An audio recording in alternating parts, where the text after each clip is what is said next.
अस्सलामुअलैकुम दोस्तों, आवां मोहम्मद यासीन ऐं तव्हां ॾिसी रहिया आहियो असांजो YouTube channel Sindhi showbiz update. दोस्तों अॼोकी हिन वीडियोज़ में आउं तव्हांखे ॿुधाइण वारो आहियां ड्रामा सीरियल ज़हर ज़िंदगी जे बारे में। आउं तव्हांखे इहो ॿुधाईंदुसि त हीअ जेका ड्रामे में शादी थी रही आहे या कंहिंजी थी रही आहे ऐं कंहिंसां थी रही आहे, इहो आउं तव्हांखे हिन वीडियोज़ में ॿुधाइण वारो आहियां।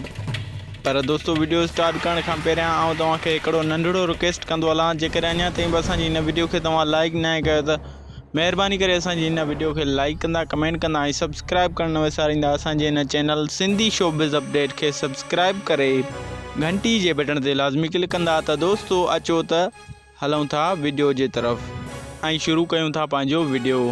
दोस्तों जीअं त आउं तव्हांखे ॿुधाईंदो हलां त हीउ जेको ड्रामो आहे ज़हर ज़िंदगी, हिन ड्रामे में इम्तियाज़ सुहाग जी शादी थी रही है, जेको कंडन जी सेज ड्रामे में गोराम जे नाले सां कैरेक्टर पंहिंजो अदा करे चुको आहे। ऐं इन खां अलावा इम्तियाज़ सुहाग जेको भाउ आहे उहो आहे उमेद अली कलवर जो, जेको पत्थर दुनिया ड्रामे में जब्बार जे नाले सां कैरेक्टर करे चुको हुयो।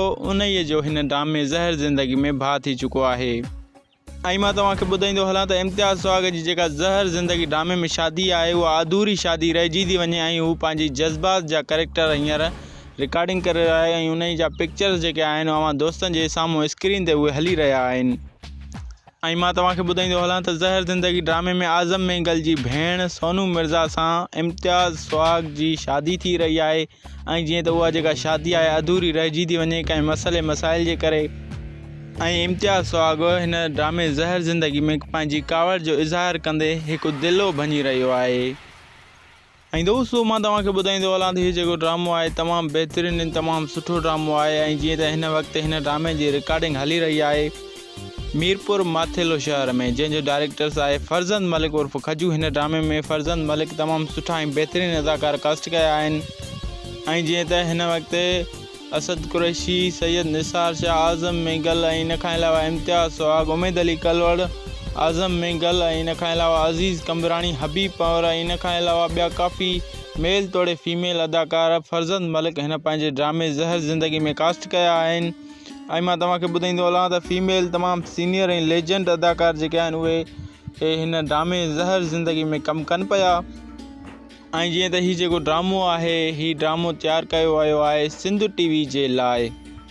ॾाढनि जो ॾे ड्रामे जी शानदार कामयाबी खां पोइ हीउ ड्रामो निकितो हुयो दर्दनि जो देस, ऐं उन जी कामयाबी खां पोइ वरी जेको हुयो ड्रामो खोड़ीअ खे घुमरी, जंहिंजो डायरेक्टर्स हुयो फरज़ंद मलिक उर्फ़ खजू। ऐं उन ड्रामे जी शानदार कामयाबी खां पोइ हाणे ड्रामो जेको अची रहियो आहे जेको तयारु करे रहियो आहे फरज़ंद मलिक उर्फ़ खजू, उन ई ड्रामे जो नालो आहे। हिन ड्रामे ज़हर ज़िंदगी जो जेको डायरेक्टर आहे उहो तमामु सीनियर डायरेक्टर आहे, जंहिं थोरे ई अरसे में हुन पंहिंजी इज़त ऐं शोहरत हासिलु कई आहे।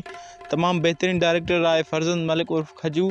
ऐं जीअं त हीउ ड्रामो जेको तयारु करे रहियो आहे खोड़ीअ खे घुमरी ड्रामे जी शानदार कामयाबी खां पोइ ज़हर ज़िंदगी, जेको हाणे तमामु जल्द हलायो वेंदो सिंध टीवी ऑफिशियल ते। ऐं तव्हां दोस्त हिन ड्रामे खे ॾिसणु न विसारींदा, ओनली ऑन सिंध टीवी।